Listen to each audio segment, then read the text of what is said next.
How does the grandson of Australia's second richest person prove himself? By creating a tech startup, of course. Multiple, in fact.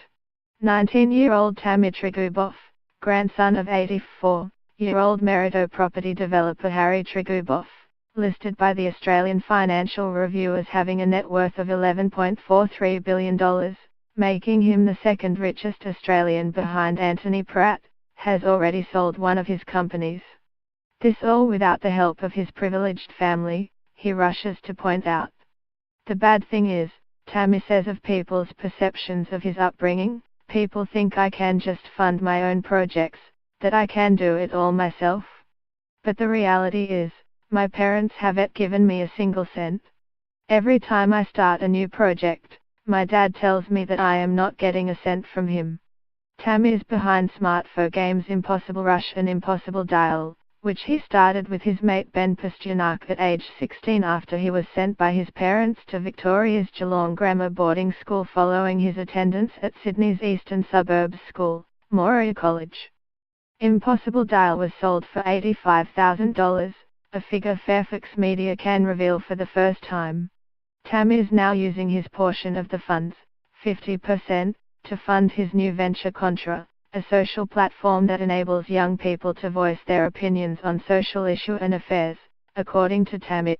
I built Contra because I felt our generation needed a greater voice and influence, says Tammy, who is currently studying property economics at University of Technology Sydney. There is a lot of politically correct pressure in our society that shuts down debate on controversial topics, he says. We saw on Facebook that so many people were writing opinions on news articles, but it was very cluttered. We wanted to make a specific platform where people could debate on controversial topics such as sports, cars, food and politics. So far Contra has gained 11,000 downloads with no marketing, according to Tammy.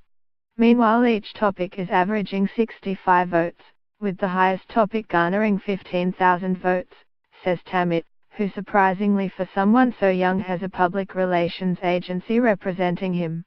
He says this is because he is quite a nervous guy and that he had been held back by his parents from speaking to journalists about his business ventures until now. My mum and dad are still very iffy about the whole PR thing, he says. It's the first time I am doing any media, so I needed someone to hold my hand. Contra's business model. Market research. Well, sell the data, Tammy says. Let's say Coca-Cola come to us and want to know which is better, Coke Zero or Diet Coke. We will be able to ask our users and tell them what young people say. Contra was originally launched in a beta in April this year to test scalability, however was quickly recognized by Apple and featured in Best New Apps, Top 20 Networking Apps, and Top 20 Under 20 Apps developed by people under 20 years old. Apple then invited Tammy to the United States to attend its high-profile developer conference, WWDC, and he and his co-founders have been working on the new version since, which went live last month and is more refined. His partners in Contra, introduced to him by his mate Ben, include Rowan Kappa, from Singapore, and Lenny Kazaa, from New York, both aged 18.